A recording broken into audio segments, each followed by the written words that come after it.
नमस्कार जी। एसोचैम के अध्यक्ष श्रीमान निरंजन हीरानंदानी जी, इस देश के वरिष्ठ उद्योग जगत के प्रेरणा पुरुष श्रीमान रतन टाटा जी, देश के उद्योग जगत को लीडरशिप देने वाले सभी साथियों, देवियों और सज्जनों, हमारे यहाँ कहा जाता है कि कुर्वन्नेह कर्माणि जिजी विषेद शतम सबः, यानी कर्म करते हुए 100 वर्ष तक जीने की इच्छा रखो। ये बात एसोचैम के लिए बिल्कुल फिट बैठती है। बीते 100 सालों में आप सभी देश की इकोनॉमी को, करोड़ों भारतीयों के जीवन को बेहतर बनाने में जुटे हैं।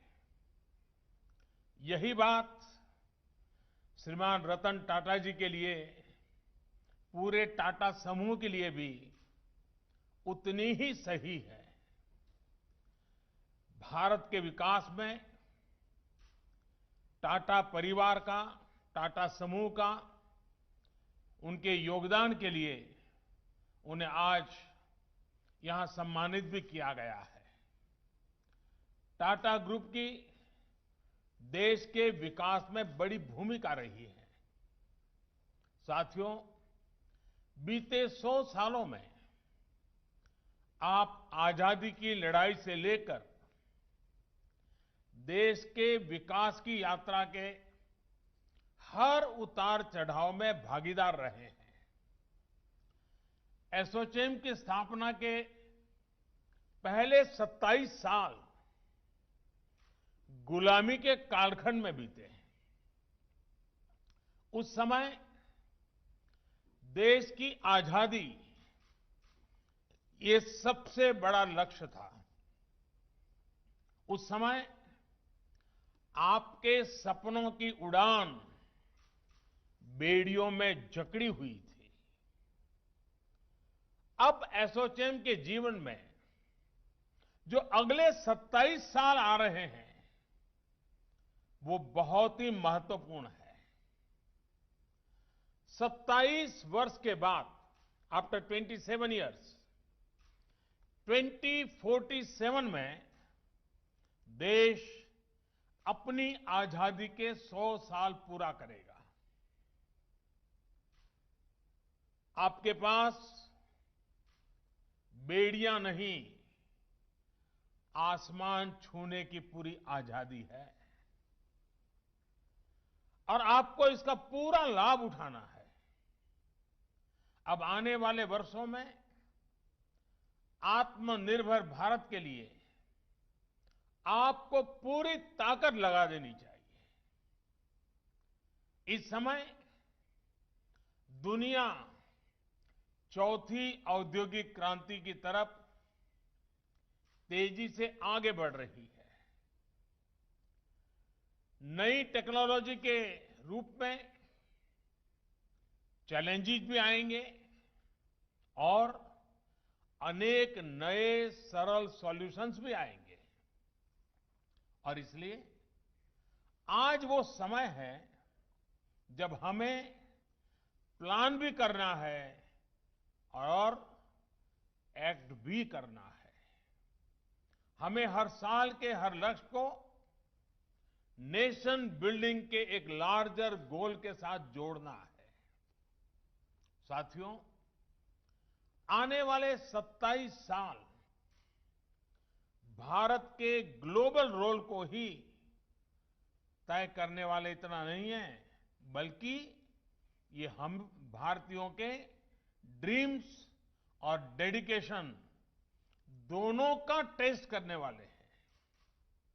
ये समय भारतीय इंडस्ट्री के रूप में आपकी कैपेबिलिटी, कमिटमेंट और करेज को दुनिया भर को हमें एक बार विश्वास के साथ दिखा देना है। और हमारा चैलेंज सिर्फ आत्मनिर्भरता ही नहीं है, बल्कि हम इस लक्ष्य को कितनी जल्दी हासिल करते हैं, ये भी उतना ही महत्वपूर्ण है। साथियों, भारत की सफलता को लेकर आज दुनिया में जितनी पॉजिटिविटी है, शायद उतनी पहले कभी नहीं रही। ये पॉजिटिविटी आई है 130 करोड़ से ज्यादा भारतीयों के अभूतपूर्व आत्मविश्वास से। अब आगे बढ़ने के लिए भारत नए रास्ते बना रहा है, नई ऊर्जा के साथ आगे बढ़ रहा है। साथियों, हर सेक्टर के लिए सरकार की नीति क्या है, रणनीति क्या है, पहले और अभी में क्या बदलाव आया है, इसको लेकर बीते सेशन में सरकार के मंत्रियों और दूसरे साथियों ने आप सबके साथ विस्तार से चर्चा की है। एक जमाने में हमारे यहां जो परिस्थितियां थी, उसके बाद कहा जाने लगा था, व्हाई इंडिया। अब जो रिफॉर्म्स देश में हुए हैं, उनका जो प्रभाव दिखा है, उसके बाद कहा जा रहा है, व्हाई नॉट इंडिया। अब जैसे पहले कहा जाता था कि जब टैक्स रेट इतने ऊंचे हैं तो व्हाई इंडिया, आज यही लोग कहते हैं कि जहां सबसे अधिक कॉम्पिटिटिव टैक्स रेट्स हैं तो व्हाई नॉट इंडिया। पहले रेगुलेशंस और रूल्स का जाल था, तो स्वाभाविक रूप से चिंता के साथ निवेशक पूछते थे, व्हाई इंडिया। आज वही कह रहे हैं कि लेबर लॉ में ईज ऑफ कॉम्प्लायंस है तो व्हाई नॉट इंडिया। पहले सवाल होता था कि इतना रेड टेप है तो व्हाई इंडिया। अब वही लोग जब रेड कारपेट बिछा हुआ देखते हैं तो कहते हैं, व्हाई नॉट इंडिया। पहले शिकायत होती थी कि इनोवेशन का कल्चर उतना नहीं है तो व्हाई इंडिया। आज भारत के स्टार्टअप इकोसिस्टम की ताकत देकर दुनिया विश्वास से कह रही है, व्हाई नॉट इंडिया। पहले पूछा जाता था कि हर काम में इतना सरकारी दखल है तो व्हाई इंडिया। आज जब प्राइवेट पार्टिसिपेशन पर भरोसा किया जा रहा है, विदेशी निवेशकों को एनकरेज किया जा रहा है, तो वही लोग पूछ रहे हैं, व्हाई नॉट इंडिया। पहले शिकायत थी कि डिजिटल इंफ्रास्ट्रक्चर के अभाव में काम संभव नहीं, तो व्हाई इंडिया। आज जब इतना आधुनिक डिजिटल इकोसिस्टम हमारे यहां है तो सेंटिमेंट है, व्हाई नॉट इंडिया। साथियों, नया भारत अपने सामर्थ्य पर भरोसा करते हुए, अपने संसाधनों पर भरोसा करते हुए आत्मनिर्भर भारत को आगे बढ़ा रहा है। और इस लक्ष्य की प्राप्ति के लिए मैन्युफैक्चरिंग पर हमारा विशेष फोकस है। मैन्युफैक्चरिंग को बढ़ावा देने के लिए हम निरंतर रिफॉर्म्स कर रहे हैं। रिफॉर्म्स के साथ साथ रिवॉर्ड्स को आज देश की नीति का अहम माध्यम बनाया गया है। पहली बार 10 से ज्यादा सेक्टर्स को एफिशिएंसी और प्रोडक्टिविटी आधारित इंसेंटिव के दायरे में लाया गया है। मुझे खुशी है कि बहुत कम समय में ही इसके पॉजिटिव रिजल्ट भी देखने को मिल रहे हैं। इसी तरह बेहतर कनेक्टिविटी, बेहतर सुविधाएं और लॉजिस्टिक को कॉम्पिटिटिव बनाने के लिए चल रहे सब प्रयास भी इंडस्ट्री के लिए रिवॉर्ड ही है। हमारे लाखों एमएसएमईज के लिए चाहे उसकी परिभाषा को बदलना हो, क्राइटेरिया में बदल लाना हो, सरकारी कॉन्ट्रैक्ट्स में प्रायोरिटी हो या फिर लिक्विडिटी से जुड़ी समस्याओं का हल करना हो, ये भी बहुत बड़ा प्रोत्साहन ही है। साथियों, देश आज करोड़ों युवाओं को अवसर देने वाले एंटरप्राइज और वेल्थ क्रिएटर के साथ है। आज भारत के युवा इनोवेशन के स्टार्टअप दुनिया में अपना नाम बना रहे हैं। सरकार की एक एफिशिएंट और फ्रेंडली इकोसिस्टम बनाने के लिए निरंतर कोशिश जारी है।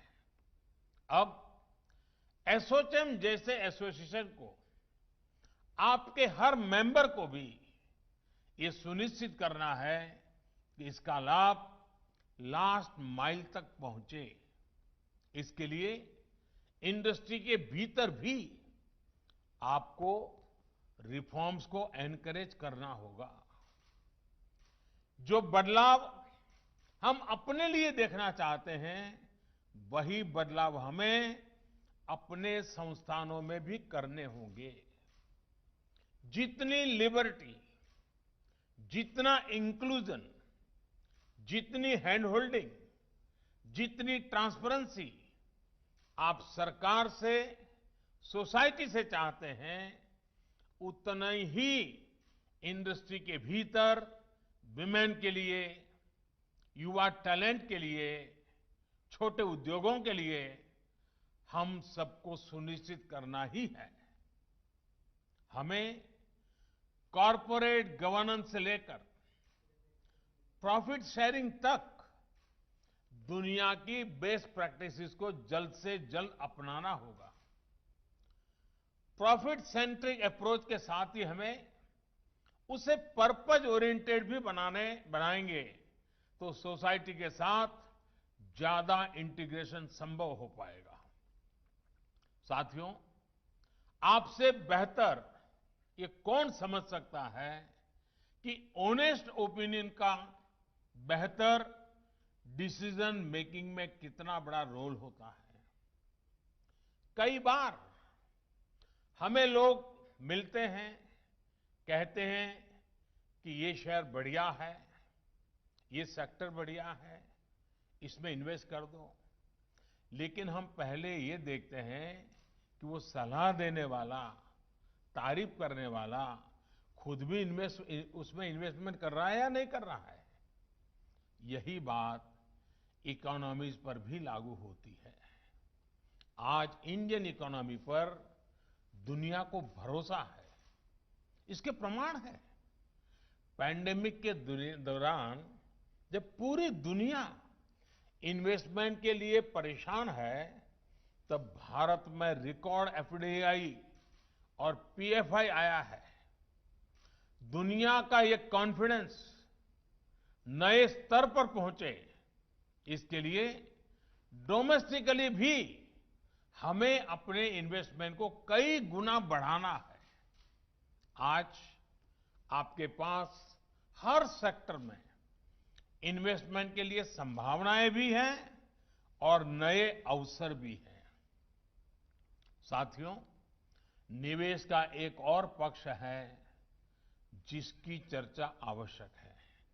ये है research and development, R&D। R&D पर होने वाला निवेश। भारत में R&D पर निवेश बढ़ाए जाने की बहुत जरूरत है। अमेरिका जैसे देश में जहां R&D पर 70% निवेश प्राइवेट सेक्टर का होता है, हमारे यहां इतना ही पब्लिक सेक्टर द्वारा किया जाता है। इसमें भी एक बड़ा हिस्सा आईटी, फार्मा और ट्रांसपोर्ट सेक्टर में है। यानी आज जरूरत यह है कि R&D में प्राइवेट सेक्टर की भागीदारी बढ़े। कृषि, डिफेंस, स्पेस, एनर्जी, कंस्ट्रक्शन, यानी हर सेक्टर में हर छोटी बड़ी कंपनी को R&D के लिए एक निश्चित अमाउंट तय करना चाहिए। साथियों, आज जब लोकल को ग्लोबल बनाने के लिए हम मिशन मोड पर आगे बढ़ रहे हैं, तो हमें हर जियो पॉलिटिकल डेवलपमेंट पर तेजी से रिएक्ट करना होगा। ग्लोबल सप्लाई चेन में आने वाली किसी भी अचानक आई डिमांड को भारत कैसे पूरा करेगा, इसके लिए एक प्रभावी मैकेनिज्म होना जरूरी है। इसमें आप विदेश मंत्रालय की भी मदद ले सकते हैं। कोविड से इस संकट काल में हमने देखा है कि विदेश मंत्रालय के पूरे नेटवर्क का बेहतर उपयोग होने से किस तरह हम तेजी से अपने लक्ष्य हासिल कर सकते हैं। विदेश मंत्रालय, कॉमर्स एंड ट्रेड और एसोचैम जैसे इंडस्ट्री के संगठनों के बीच बेहतर तालमेल आज समय की मांग है। मैं आपसे आग्रह करूंगा कि ग्लोबल ट्रांसफॉर्मेशन पर तेजी से रिएक्ट करने के लिए, तेजी से रिस्पॉन्स करने के लिए मैकेनिज्म बेहतर कैसे हो, इसके लिए आप हमें अवश्य अपने सुझाव दें। आपके सुझाव मेरे लिए बहुत मूल्यवान हैं। साथियों, भारत अपनी जरूरतों को पूरा करते हुए दुनिया की मदद करने में भी सक्षम है। फार्मर से लेकर के फार्मा तक भारत ने ये कर दिखाया है। कोरोना काल में भी तमाम मुश्किलों के बावजूद भारत ने फार्मेसी ऑफ द वर्ल्ड की जिम्मेदारी निभाते हुए दुनिया भर में जरूरी दवाइयां पहुंचाई है। अब वैक्सीन के मामले में भी भारत अपनी जरूरतें तो पूरी करेगा ही, दुनिया के अनेक देशों की उम्मीदों पर भी खरा उतरेगा। साथियों, रूरल और अर्बन डिवाइड को कम करने के लिए जो प्रयास सरकार बीते 6 सालों से कर रही है, इंडस्ट्री उन प्रयासों को मल्टीप्लाई कर सकती है। एसोचैम के मेंबर्स हमारे गांव के प्रोडक्ट्स को ग्लोबल प्लेटफॉर्म देने में बहुत मदद कर सकते हैं। आजकल आप देखते सुनते होंगे कि कोई स्टडी आ गई कि इस चीज में बहुत प्रोटीन है, ये बहुत प्रोटीन रिच है, तो लोग उसे खाना शुरू कर देते हैं। हम उसे इंपोर्ट करना शुरू कर देते हैं। हमें पता तक नहीं होता है कि हमारे घर में, हमारे टेबल पे, हमारी थाली में किस प्रकार से विदेशी चीजें घुस जाती है। हमारे यहां देश में ऐसी ही चीजों का कितना बड़ा भंडार है, और ये भंडार देश के किसानों के पास है, देश के गांवों में है। हमारी ऑर्गेनिक फार्मिंग, हर्बल प्रोडक्ट्स, ऐसी बहुत सी चीजें हैं जिन्हें एसोचैम द्वारा प्रमोट किया जाना चाहिए। दुनिया के बाजार में भारत की पैदावारों का डंका बजना चाहिए। इनसे जुड़े कंपटीशन और उसके लिए लगातार स्पर्धाएं होती रहे, कंपटीशन कराकर इनका प्रचार प्रसार करके इनके स्टार्टअप्स को बढ़ावा देकर आप ये कर सकते हैं। भारत सरकार हो, राज्य सरकारें हो, फार्म ऑर्गेनाइजेशंस हो, सभी को मिलकर इस दिशा में काम करने की आवश्यकता है। अगर हमारे फार्म सेक्टर को बेहतर प्रमोशन मिले, बेहतर इंफ्रास्ट्रक्चर मिले, बेहतर मार्केट मिले, तो हमारी पूरी ग्रामीण अर्थव्यवस्था बुलंदी पर पहुंच सकती है। साथियों, 21वीं सदी की शुरुआत में अटल जी ने भारत को हाईवे से कनेक्ट करने का एक बहुत बड़ा लक्ष्य रखा था। आज देश में फिजिकल और डिजिटल इंफ्रास्ट्रक्चर पर विशेष फोकस किया जा रहा है। गांव के किसान की रीच भी डिजिटल ग्लोबल मार्केट तक हो, इसके लिए देश के हर गांव तक ब्रॉडबैंड कनेक्टिविटी पहुंचाने में हम जुटे हैं। इसी तरह हमारे आईटी सेक्टर को और ताकत देने के लिए आईटी और बीपीओ सेक्टर की बाधाएं भी हटाई गई हैं। डिजिटल स्पेस की सिक्योरिटी के लिए एक के बाद एक कदम उठाए जा रहे हैं। साथियों, बेहतर इंफ्रास्ट्रक्चर के निर्माण के लिए फंडिंग से जुड़े हर एवेन्यू का उपयोग किया जा सकता है। पब्लिक सेक्टर बैंकों को मजबूत करना, बॉन्ड मार्केट्स की संभावनाओं को बढ़ाना, ये उसी दिशा के प्रयास है। इसी तरह सोवरिन वेल्थ फंड्स और पेंशन फंड्स को टैक्स में रियायत दी जा रही है। रीट्स और इन्वेट्स को प्रमोट किया जा रहा है। इंफ्रास्ट्रक्चर से जुड़े एसेट्स को भी मोनेटाइज किया जा रहा है। साथियों, जरूरी सुविधाएं देना, यही माहौल बनाना, ये सरकार कर सकती है। सरकार प्रोत्साहन दे सकती है, सरकार नीतियों में बदलाव कर सकती है, लेकिन ये आप जैसे इंडस्ट्री से जुड़े साथी हैं जो इस सपोर्ट को सक्सेस में बदलेंगे, आत्मनिर्भर भारत का सपना साकार करेंगे। इसके लिए नियम कायदों में जरूरी बदलाव के लिए देश मन बना चुका है, देश प्रतिबद्ध है। बीते 6 वर्षों में हम 1500 से ज्यादा पुराने कानून खत्म कर चुके हैं। देश की जरूरत को देखते हुए नए कानून बनाने का काम भी निरंतर जारी है। 6 महीने पहले जो कृषि सुधार किए गए, उनके लाभ भी अब किसानों को मिलना शुरू हो गए हैं। हम सभी को आत्मनिर्भर भारत के निर्माण में एकनिष्ठ होकर, संकल्पित होकर आगे बढ़ना है। एसोचैम के आप सभी साथियों को आने वाले वर्षों के लिए मेरी तरफ से बहुत बहुत शुभकामनाएं हैं।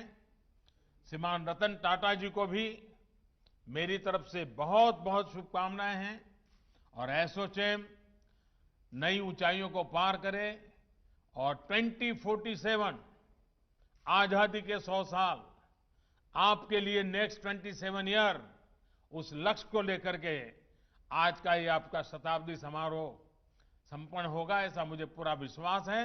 फिर एक बार आपको बहुत बहुत धन्यवाद।